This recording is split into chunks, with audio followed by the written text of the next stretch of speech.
Hello dear students. आज differential calculus में ध्रुवीय वक्रों के रेडियस ऑफ कर्वेचर किस प्रकार से ज्ञात करते हैं इसकी प्रॉब्लम ले रहे हैं। फॉर्मूला जो है अपन ऑलरेडी कर चुके हैं, उसका प्रूफ भी करवा चुके हैं। तो आज जो है हम इसी को डिस्कस कर रहे हैं। तो फर्स्ट प्रॉब्लम है, show that any point on equiangular spiral r equals to a e raised to the power theta cot alpha. The radius of curvature is rho equals to r cosec alpha and subtends a right angle at the pole. क्या सिद्ध करना है? हमें एक वक्र दे रखा है समान कोणिक सर्पिल r equals to a e raised to the power theta cot alpha. ये समान कोणिक सर्पिल का समीकरण है। ये कोई वक्र का समीकरण दिया गया है और ये जो वक्र है ये समान कोणिक सर्पिल का समीकरण है। देखिए डियर स्टूडेंट, यहां लिख रखा है समान कोणिक सर्पिल। जैसा नाम से विदित है कि समान कोणिक यानी कि समान समय में समान कोण बनता है, अर्थात इक्वल टाइम में जो एंगल बनता है वो कांस्टेंट होता है। समान समय में समान कोण बनता है इक्विएंगुलर स्पाइरल में, इसीलिए इसका नाम समान कोणिक सर्पिल रखा गया है। तो ये वक्र का समीकरण है। इसके किसी बिंदु पर रेडियस ऑफ कर्वेचर का मान ज्ञात करना है, फर्स्ट पार्ट। दूसरा पार्ट ये सिद्ध करना है कि ये रेडियस ऑफ कर्वेचर पोल पर या ध्रुव पर समकोण बनाती है। तो दो चीजें सिद्ध करना है, रेडियस ऑफ कर्वेचर निकालना है। सेकंड पार्ट है रेडियस ऑफ कर्वेचर पोल पर समकोण बनाती है। तो ये जो है हमारा पोलर फॉर्म है, ध्रुवीय रूप है। और ध्रुवीय रूप में यदि वक्र का समीकरण दिया गया हो तो रेडियस ऑफ कर्वेचर ज्ञात करने के दो तरीके होते हैं, दो मेथड है। मैं पूर्व में भी बता चुका हूं, मैं इसको दोनों मेथड से बता रहा हूं, जो आपको इजी लगे वो आप कर लें। ठीक है डियर स्टूडेंट। एक मेथड तो अपना ये होता है कि इस वक्र के समीकरण को पदिक रूप में चेंज कर लें, पैडल फॉर्म में चेंज कर लें। और ध्रुवीय रूप को पदिक रूप में चेंज करने का तरीका आप चाप के अवकलज के चैप्टर में पढ़ चुके हैं। ठीक है डियर स्टूडेंट। तो पहला तरीका देख लेते हैं। वक्र का समीकरण r equals to a e raise to the power theta cot alpha. तो सबसे पहले मैं फाई का मान ज्ञात करूंगा, taking log both sides, log r equals to log a plus इसका जब लॉग लेंगे तो लॉग e जो बेस है ये 1 हो जाएगा, थीटा कॉट एल्फा बचेगा। Differentiate with respect to theta, log r का differentiation 1 upon r dr upon D theta, log a का 0 हो जाएगा। थीटा के रेस्पेक्ट में करेंगे तो थीटा का 1 कोट एल्फा, यहां एल्फा कांस्टेंट है तो थीटा का डिफरेंशिएशन 1 होगा इंटू कोट एल्फा।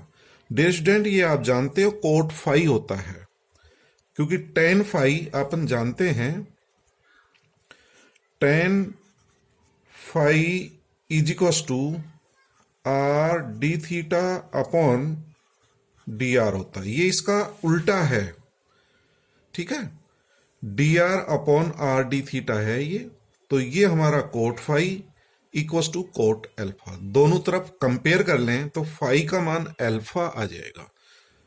तो पदिक रूप ज्ञात करते हैं तो सबसे पहले फाई का मान ज्ञात करते हैं। और ये फाई का मान जो है हम सूत्र P equals to r sine phi में रखते हैं। तो P equals to r sine phi होता है, इसमें फाई का मान रख देंगे तो P equals to r sine alpha. यह एल्फा कांस्टेंट है ये, तो दिस इज कांस्टेंट। तो यही हमारा जो है पैडल इक्वेशन है, यही पदिक रूप है। यदि ये थीटा में आ जाता है तो इस थीटा का समीकरण ए की सहायता से विलोपन करना होता है, तब आपका पदिक समीकरण ज्ञात होता है। तो ये जब पैडल इक्वेशन ज्ञात कर लेंगे तो उसके बाद में हम ये फॉर्मूला लगाएंगे कि rho equals to R D R upon D. P आपका पदिक समीकरण होता है तो रेडियस ऑफ कर्वेचर ज्ञात करने का formula rho equals to R D R upon d p. ये फॉर्मूला अपन पढ़ चुके हैं पहले। तो यहां से डी आर अपॉन डीपी का मान ज्ञात करके यहां रख दें। तो समीकरण 2 से देखें, dp upon dr differentiate with respect to r और differentiate with respect to p, ये आपके ऊपर निर्भर करता है। तो dp upon dr equals to sine alpha. तो dr अपॉन dp का मान आ जाएगा 1 अपॉन साइन एल्फा, और 1 upon sine alpha is cosec alpha. तो rho equals to r cosec alpha. तो यही रेडियस ऑफ कर्वेचर प्रूव करना था कि rho equals to r cosec alpha. तो ये फर्स्ट मेथड ये हो गया। एक मेथड और देखें, मेथड सेकंड। आप जानते हो कि जो पोलर फॉर्म में दे रखा हो तो रो ज्ञात करने का सूत्र होता है rho equals to r square plus r1 square whole raise to the power 3 upon 2 upon r square plus 2r1 square, इसका double 2r1 square minus r into r2। r1 dr upon D theta होता है, r2 d2r upon D theta square. r1 differentiate with respect to theta, ये first differentiation होता है theta के respect में, और r2 जो है ये सेकंड डिफरेंशिएशन है विद रेस्पेक्ट टू थीटा। तो आप क्या करेंगे, जो भी वक्र का समीकरण दिया गया है r इक्वल्स टू ये वाला जो समीकरण दे रखा है, इससे r1 का मान और r2 का मान ज्ञात करके इस फॉर्मूले में रख देंगे, आपका यही आ जाएगा। तो r1 देखते हैं, dr अपॉन डी थीटा करेंगे तो a e की पावर x का e की पावर x होता है, तो इसका e raise to the power theta cot alpha, और फिर थीटा का करेंगे तो 1 इंटू कोट एल्फा। तो डियर स्टूडेंट, इसका मान वापिस समीकरण 1 से रख देंगे, ये वाला a e raise to the power theta cot alpha r है, तो इसको मैं r लिखता हूं समीकरण 1 की सहायता से। तो ये r1 आ गया। Again differentiate with respect to theta, तो d2r upon D theta square that is r2 equals to r का differentiation dr upon D theta cot alpha as it is. dr upon D theta का मान अपन जो है ये रख देंगे r इंटू कोट एल्फा, तो r into cot square alpha, ये r2 का मान आ जाएगा। तो r1 और r2 के मान इसमें रखें और उसको सिंप्लीफाई करेंगे तो हमारा यही प्राप्त होगा rho equals to r cosec alpha. तो डियर स्टूडेंट, ये दो मेथड हैं, जो भी आपको अच्छा लगे वो आप कर सकते हैं। अब इसका सेकंड पार्ट देखिए कि वो सिद्ध करना है कि वक्रता त्रिज्या जो है वह ध्रुव पर या पोल पर समकोण बनाती है। तो ये पार्ट सिद्ध करते हैं। सेकंड पार्ट सिद्ध करेंगे कि वक्रता त्रिज्या रो ध्रुव ओ पर समकोण बनाती है। सबसे पहले हम इसका फिगर बना लेते हैं डियर स्टूडेंट। देखिए, ये हमारा कोई वक्र है या समान कोणिक सर्पिल मान लेते हैं। समान कोणिक सर्पिल का वैसे जो है फिगर अलग टाइप का होता है, तो ये मैंने जनरल ले लिया। कोई भी वक्र है ये, इस वक्र पर P कोई बिंदु स्थित है और OX इनिशियल लाइन है, इस पर कोई बिंदु P ले लें, O को इससे मिला दें, ये ध्रुवांतर रेखा कहलाती है, रेडियस वेक्टर, ये इनिशियल लाइन। यदि P के कोऑर्डिनेट R और थीटा लें तो OP का मान R होता है और ये कोण थीटा होता है। ये सब चीजें आपको पता है।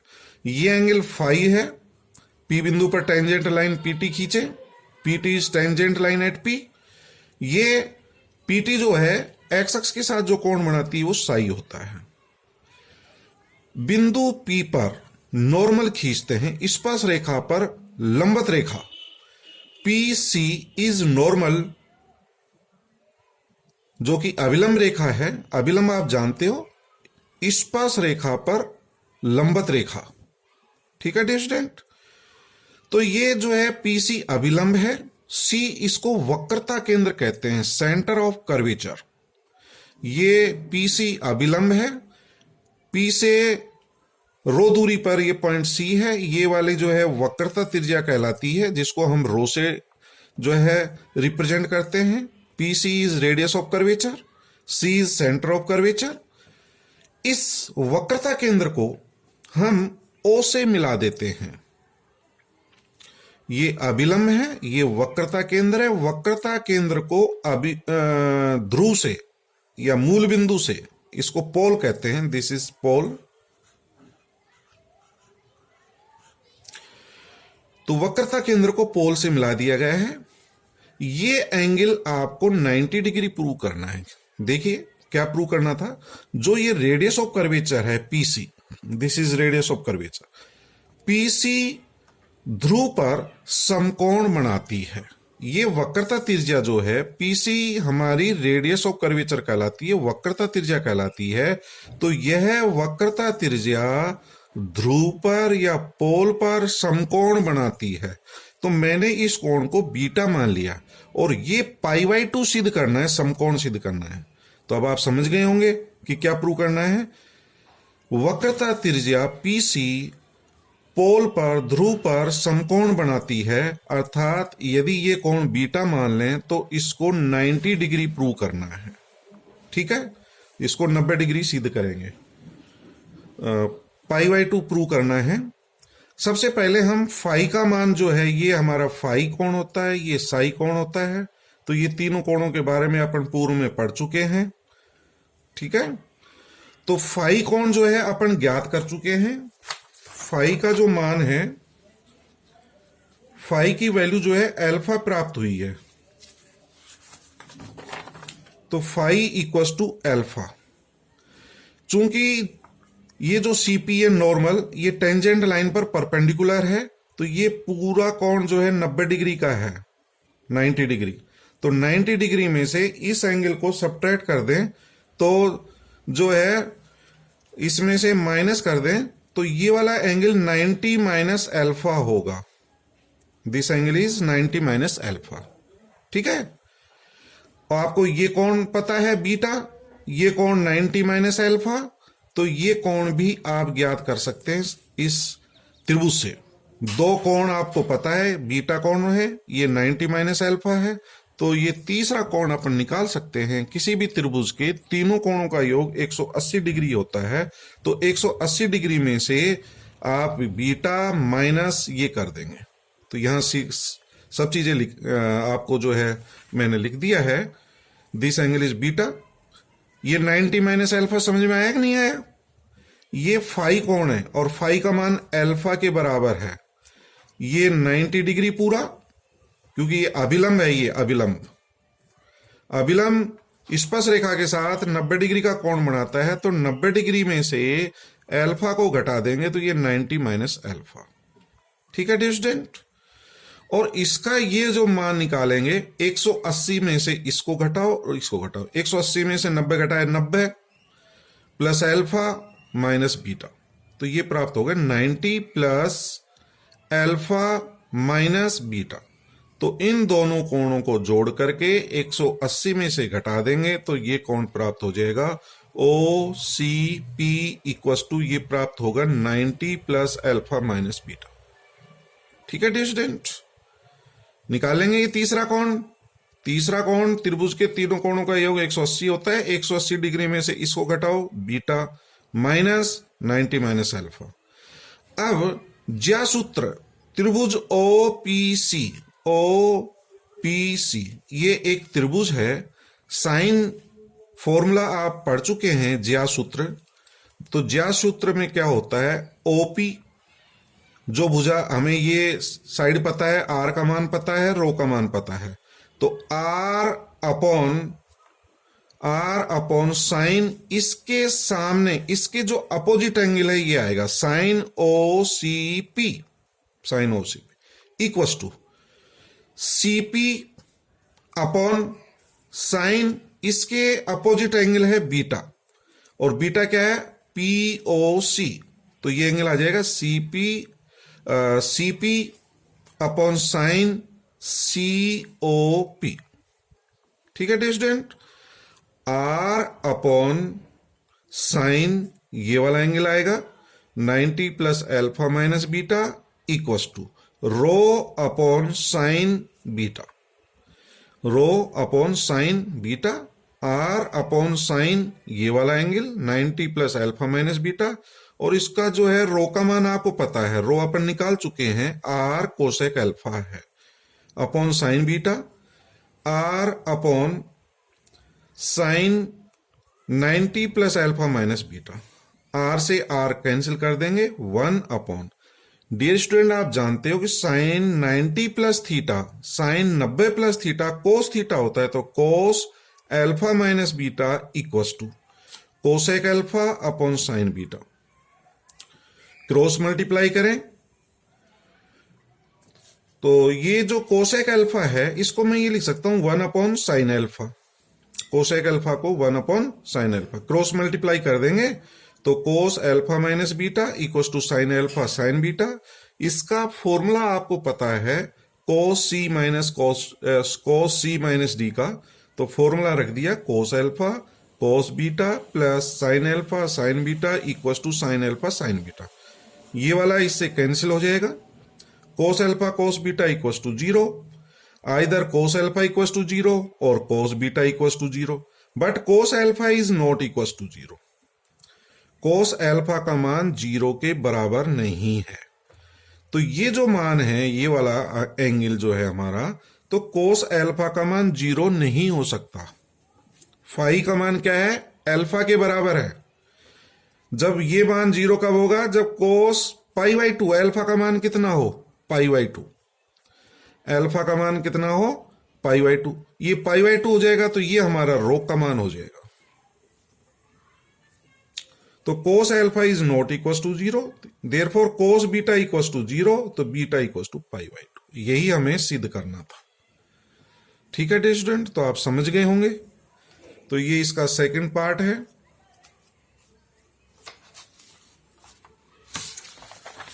नेक्स्ट क्वेश्चन देखते हैं। इस तरह का क्वेश्चन अपन पूर्व में कर चुके हैं। Prove that for the cardioid r equal to a 1 plus cos theta, r equal to a 1 minus cos theta का अपन पूर्व में कर चुके हैं। ये मैं बता चुका है। ठीक उसी तरह का है। तो दो पार्ट सिद्ध करने हैं। Rho radius of curvature is proportional to root r। Second part prove करना है 9 into rho 1 square plus rho 2 square equal to 16a square. Rho 1 और रो 2 क्या चीजें हैं? Where rho 1 and rho 2 are the radius of curvatures at the extremities of any कोड which passes through the pole. Rho 1 तथा रो 2 क्या हैं? ध्रुव से गुजरने वाली जीवा के सिरों पर वक्रताएं त्रिज्याएं हैं। ठीक है डियर स्टूडेंट, तो रो 1 और रो 2 ध्रुव से गुजरने वाली जो जीवा होगी उसके सिरों पर वक्रताएं त्रिज्या है। मैं इसका फिगर बनाऊंगा तब आपको ये समझ में आ जाएगा किस पॉइंट पर रो 1 और रो 2 हैं ये। तो सबसे पहले अपन रेडियस ऑफ कर्वेचर ज्ञात करते हैं। वक्र का समीकरण है r equal to a 1 plus cos theta. देखिए ये ध्रुवीय रूप है और ध्रुवीय रूप का आपको दो तरीके पता है, तो दोनों तरीके से आप इसका मान ज्ञात कर सकते हैं। तो मैं इसमें एक ही तरीका कर रहा हूं क्योंकि टाइम ज्यादा लगता है, वीडियो लंबा हो जाता है। तो ये फॉर्मूला ले लेते हैं। Rho equal to r square plus r1 square whole raise to the power 3/2 upon r square plus 2r1 square minus r into r2। तो यहां से r1 का मान निकालो, r2 का मान निकालो। एक बार थीटा के रिस्पेक्ट में डिफरेंशिएशन किया, minus a sine theta. Again differentiate with respect to theta, इसका करेंगे तो minus a cos theta. r1 और r2 के मान यहां रख देंगे, तो r1 स्क्वायर तो ये हो गया a square sine square theta. r square as it is लिख दिया, r square plus 2r1 square, इसका स्क्वायर करेंगे तो 2a square sine square theta minus r into r2। r का मान ये है, r2 का मान ये है, तो इससे जब गुणा करेंगे इसको तो minus a square cos theta 1 plus cos theta. चूंकि ये माइनस है, इसमें माइनस आ रहा है तो प्लस हो जाएगा। अब इसमें r का मान समीकरण 1 से रख देना, a 1 plus cos theta, r की वैल्यू। तो a 1 प्लस कोस थीटा का स्क्वायर करेंगे तो a square 1 plus cos theta square हो जाएगा। यहाँ r स्क्वायर का मान रख दें और इसको सिंप्लीफाई कर लें, हल कर लेंगे तो देखिए ये प्राप्त होगा rho equals to a 2√2 upon 3 1 plus cos theta raise to the power 1/2। हल करने के बाद में ये प्राप्त होगा। और 1 प्लस कोस थीटा का मान आप समीकरण 1 से रख देंगे। 1 प्लस कोस थीटा का मान होगा r अपॉन a, तो इसका मान r अपॉन a पावर 1/2 है, उसका अंडर रूट लगा देंगे तो ये वैल्यू प्राप्त हो जाएगी 2/3 अंडर रूट 2ar। तो 2 कांस्टेंट है, ये 2a भी कांस्टेंट है, 3 भी कांस्टेंट है, इसलिए rho is proportional to square root r। तो यही हमें सिद्ध करना था। तो ए पार्ट बहुत सिंपल है जिसको आप इजीली हल कर सकते हैं। इसका सेकंड पार्ट देखिए। सेकंड पार्ट को आप अच्छी तरह से समझिए, और ये बहुत ही इंपॉर्टेंट क्वेश्चन है। इसको जो है आप अच्छी तरह से करें, परीक्षा में आता रहता है, इंपॉर्टेंट। देखिए रो का मान हमें ये प्राप्त हो गया 2√2/3a 1 प्लस कोस थीटा की पावर हाफ, थीटा के टर्म्स में। तो समीकरण 2 से हमें ये प्राप्त हो गया rho equal to 2√2a/3 1 plus cos theta की पावर हाफ।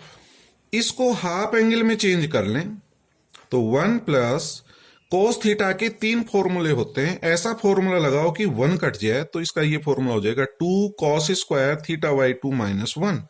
तो इस 1 से ये 1 कैंसिल हो जाएगा, ठीक है। तो ये √2 और इसका स्क्वायर का स्क्वायर रूट लेंगे तो cos थीटा बाई 2। तो इसको हल कर लें तो rho equals to 4a/3 cos theta by 2। तो ये रेडियस ऑफ कर्वेचर का मान ज्ञात हो गया। इसी को हल करके लिखा है समीकरण नंबर 3। अब आपको क्या ज्ञात करना है वो देखिए। देखिए डियर स्टूडेंट, ये एक कार्डियोइड बनाया गया है। ये पान के पत्ते जैसा फिगर होता है। अभी मैं इस फिगर को समझा रहा हूं कि ये फिगर क्या है। ये आपका जो है कार्डियोइड है, ओ इसका पोल है, OX ये प्रारंभिक रेखा है, इनिशियल लाइन है, ओ ध्रुव कहलाता है। इस पर कोई पॉइंट P मान लेते हैं, बिंदु P कार्डियोइड पर, और बिंदु P का सदिश कोण थीटा मान लिया, थीटा, यानी कि इसके कोऑर्डिनेट R और थीटा मान लेते हैं। तो इसका सदिश कोण क्या है? थीटा है। अब प्रश्नानुसार क्या दिया गया है, क्वेश्चन को आप समझिए कि ρ1 और ρ2 ध्रुव से गुजरने वाली जीवा के सिरों पर वक्रताएं त्रिज्याएं हैं। तो सबसे पहले हम ध्रुव से गुजरने वाली जीवा बनाइए। ये ध्रुव है, तो इससे पास होने वाली कोण, तो P बिंदु से एक जीवा खींचेंगे PQ, जो कि O से पास हो। तो PQ इज कोण पासिंग थ्रू पोल O। समझ गए? बिंदु P से O से गुजरने वाली एक कोण बनाइए। तो ये PQ एक जीवा कहलाती है जो कि पोल्स O से गुजर रही है।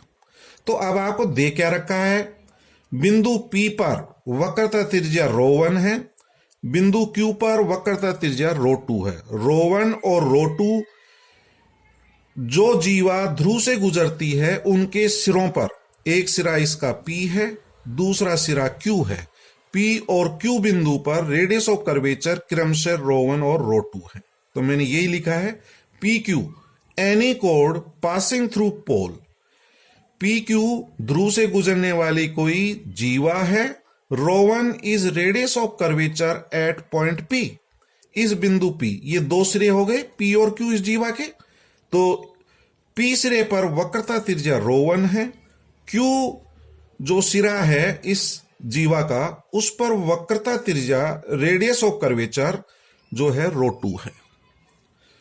वक्रता त्रिज्या बिंदु Q पर क्या है, ρ2 है, ठीक है। तो आप यहीं से निकाल सकते हैं। देखिए बिंदु P पर सदिश कोण क्या है, थीटा है। थीटा कौन सा कोण होता है, प्रारंभिक रेखा के साथ बनाया गया कोण, ये कोण थीटा है।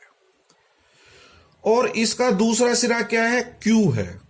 तो बिंदु Q का सदिश कोण क्या होगा, ये वाला कोण होगा, ये वाला, यहां से यहां तक। ये कोण कितना है, थीटा। ये वाला कोण कितना है, पाई, 180 डिग्री। स्ट्रेट लाइन है तो ये वाला एंगल पाई है और ये एंगल थीटा है। तो बिंदु Q का सदिश कोण पाई प्लस थीटा होगा। एक बार फिर समझ लीजिए, बिंदु P का सदिश कोण यदि थीटा है तो बिंदु Q का सदिश कोण पाई प्लस थीटा होगा, ठीक है डियर स्टूडेंट। ये वाला कोण जो है यहां से सपोज करेंगे, यहां से ये पूरा जो कोण है ये पाई प्लस थीटा होगा। तो यहां पर P बिंदु पर रेडियस ऑफ कर्वेचर यहां ज्ञात करें, ρ1 equals to 4a/3 cos theta का मान थीटा ही है, तो cos थीटा बाई 2। Q बिंदु पर rho two is equal to 4a/3 cos, यहां थीटा का मान पाई प्लस थीटा है तो pi plus theta upon 2, theta के स्थान पर पाई प्लस थीटा रख देंगे और इसको अलग अलग कर दें तो कोस π/2 प्लस थीटा/2। कोस 90 प्लस थीटा आप जानते हैं माइनस साइन थीटा होता है, तो माइनस 4a/3 साइन थीटा/2। अब दोनों के वर्ग करके जोड़ दें, आपका रिजल्ट सिद्ध हो जाएगा। रो1² प्लस रो2² करेंगे तो 16a²/9 और cos square plus sine square हमारा 1 बन जाएगा। इसको क्रॉस मल्टीप्लाई कर दें, यही हमें सिद्ध करना था। ठीक है डियर स्टूडेंट, एक बार मैं थोड़ा फिर रिपीट कर देता हूं। आपको बिंदु P पर रेडियस ऑफ कर्वेचर रो1 है, Q बिंदु पर रेडियस ऑफ कर्वेचर रो2 है, बिंदु P का सदिश कोण थीटा है, बिंदु Q का सदिश कोण पाई प्लस थीटा है। कैसे पाई प्लस थीटा है? थीटा आपको जो है OX अक्ष, ये जो OX अक्ष है जो प्रारंभिक रेखा है यहां से नापा गया, तो ये कोण तो थीटा है, दिस एंगल इज थीटा, और यहां से ये पूरा कोण जो है हमारा पाई प्लस थीटा, पाई 180 डिग्री, ये थीटा, ये पाई प्लस थीटा। ठीक है डियर स्टूडेंट, ये हमारा कार्डियोइड कहलाता है। और इस कार्डियोइड कैसा बनता है इसको आप याद रख सकते हैं, और नहीं तो मैं जो है इसको जो है आपको फिगर समझा रहा हूं, आप इसको समझने की कोशिश करिए इसका फिगर किस प्रकार से बना, सर ये कैसे बना है। आप आगे चल करके एक चैप्टर पढ़ेंगे कर्व ट्रेसिंग, वक्र अनुरेखण का, तो वहां पे आपको ज्यादा क्लियर होगा। बाकी का मैं थोड़ा हिंट बता देता हूं कि ये फिगर किस तरह से बनता है। वक्र का समीकरण r=a1 प्लस कोस थीटा। किसी का भी कर्व ट्रेसिंग के लिए जो है कुछ चीजें आपको ध्यान रखनी होती है। नंबर 1 जो मेन चीज है सिमेट्री, दूसरा वक्र ध्रुव से गुजरता है या नहीं गुजरता है, और एक हम जो है टेबल बनाते हैं r और थीटा में, थीटा के मान देते जाओ, r का मान आ जाएगा, प्रेक्षण सारणी बनाते हैं और एक क्षेत्र देखते हैं। तो सिमेट्री क्या होती है? यदि इसमें थीटा के स्थान पर माइनस थीटा रखें, थीटा की जगह माइनस थीटा, और वक्र का समीकरण नहीं बदलता हो, तो वह वक्र प्रारंभिक रेखा के सापेक्ष, ये हमारी जो प्रारंभिक रेखा के साथ सिमेट्रिक होगा। ठीक है, यहां थीटा के स्थान पर माइनस थीटा रखते हैं तो कोस माइनस थीटा का मान कोस थीटा आएगा, वक्र का समीकरण नहीं बदलता। तो थीटा के स्थान पर माइनस थीटा रखने पर वक्र का समीकरण नहीं बदलता, इसलिए वक्र प्रारंभिक रेखा या OX अक्ष के सापेक्ष सिमेट्रिक है।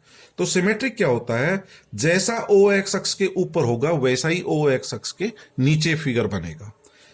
देखिए ये जो फिगर है OX अक्ष के ऊपर जैसा है वैसा ही नीचे है, सेम है दोनों, ऊपर OX अक्ष के ऊपर जैसा है वैसा ही नीचे है, तो ये होती है सिमेट्री। दूसरा हम ये देखते हैं वक्र ध्रुव से गुजरता है कि नहीं गुजरता है, O से। तो थीटा का वह मान जिसके लिए R का मान 0 हो जाए, थीटा का वह मान, थीटा की वह वैल्यू जिसके लिए R का मान 0 हो जाए, तो R का मान 0 कर दें, R बराबर 0, तो 1 plus cos theta equals to 0, cos theta equals to -1 आ जाएगा। तो कोस की टेबल में -1 मान किसका होता है? पाई का होता है, कोस पाई का मान -1। तो आप देख रहे हैं थीटा का मान जब पाई रखेंगे तो R का मान 0 हो जाएगा। तो R की वैल्यू थीटा के जिस मान के लिए 0 हो उस पर वक्र ध्रुव से होकर के गुजरता है। ध्रुव से कब गुजरेगा? थीटा के जिस मान के लिए R का मान 0 हो जाए। तो R का मान 0 किस पर हो रहा है? थीटा इक्वल टू पाई पर। तो जब थीटा का मान जब पाई होगा तो R का मान 0 हो जाएगा, और ये इसकी स्पर्श रेखा भी होती है, क्योंकि R इक्वल टू 0 जब थीटा इक्वल टू पाई, तो अतः वक्र ध्रुव से होकर गुजरता है। यदि थीटा का कोई ऐसा मान नहीं हो जिसके लिए R का मान 0 नहीं होता हो, तो वक्र ध्रुव से होकर नहीं गुजरता है। वक्र ध्रुव से जब ही गुजरेगा जब R का मान 0 हो जाए किसी थीटा के लिए, और थीटा के किसी मान के लिए R का मान 0 नहीं होता है, तो वक्र ध्रुव से होकर के नहीं गुजरेगा। और जिस मान के लिए 0 होता है वह थीटा का मान जो है उस पर स्पर्श करेगा। थीटा इक्वल टू पाई ध्रुव पर स्पर्श रेखा होगी, तो थीटा इक्वल्स टू पाई ध्रुव पर वक्र की स्पर्श रेखा है। तो डियर स्टूडेंट, इसके बाद आप एक टेबल बना लेंगे, थीटा के मान देते जाओ, आर के मान आते जाएंगे। थीटा का मान 0 रखा तो कोस 0 का मान 1, 1 + 1 2a, आर का मान 2a आ जाएगा। थीटा का मान 30 डिग्री, 45, 60, 90, 120, 150 और 180 इस तरह से रखते हुए चलिए। थीटा का मान जब मैं 60 डिग्री रख रहा हूं तो cos 60 का मान 1/2 होता है, 1/2 तो 3a/2। cos 90 π/2 के लिए cos π/2 0 होता है, r = a। तो इस तरह से मान रखा।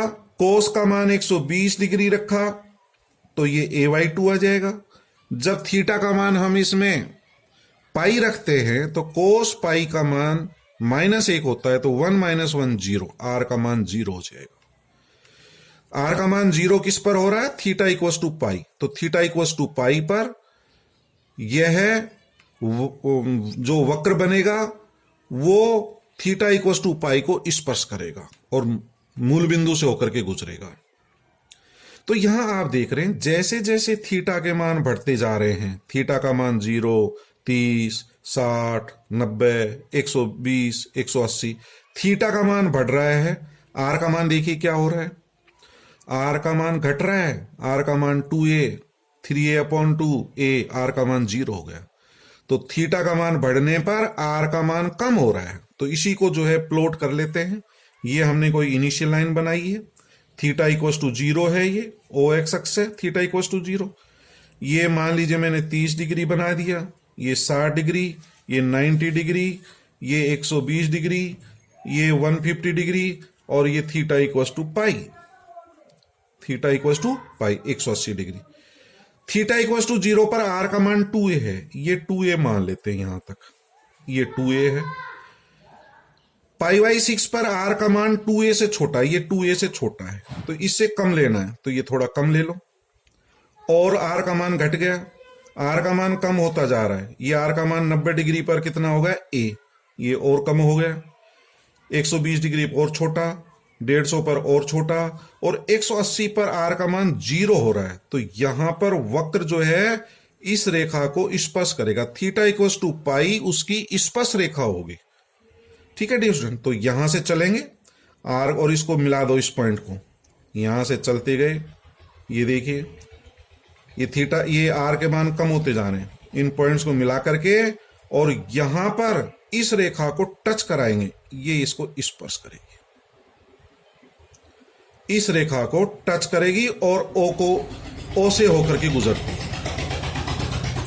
तो जैसा फिगर ऊपर बनाया है, जैसा फिगर इसके ऊपर है सेम उसके नीचे आ जाएगा, बिल्कुल इसी तरह का एक जो है ये आ जाएगा। और ये पॉइंट हमारा कस्प होता है। तो बाकी की जो डिटेल्स हैं ये कर्व ट्रेसिंग में पढ़ेंगे। तो यहां यदि आप ये टेबल बना लेते हैं, इससे थोड़ा आइडिया हो जाता है। थीटा इक्वल्स टू 0 पर आर का मान 2a है, ये सबसे मैक्सिमम मान है। फिर ये और छोटा हो गया, ये मान और छोटा हो जाएगा, ये और छोटा हो गया।